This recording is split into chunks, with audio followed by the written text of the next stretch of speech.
লিখে বলে দিন যে আরো 15 দিন বাড়ি নতুন করে আমরা সার্ভে করাবো, সার্ভে করে সারা রাজ্যে শুনিয়ে দেবো।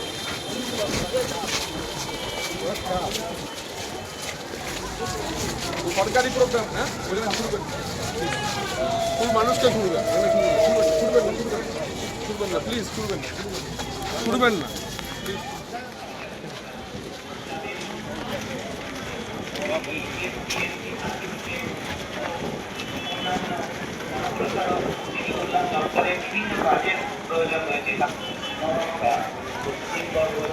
চা খাবো, ওটা দেখে নিও।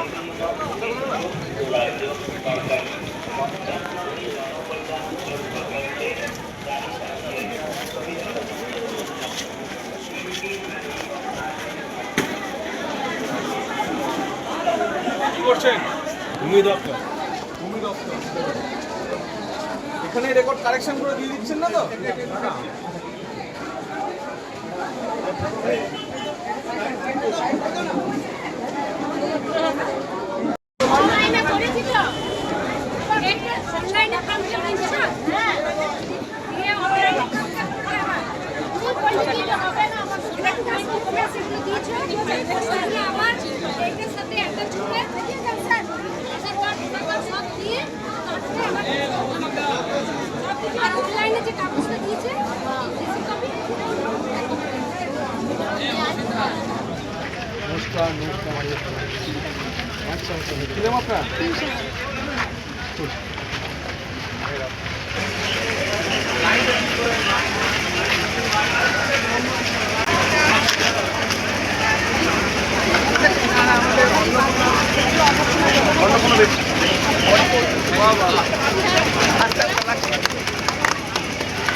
মায়ের নাম কি?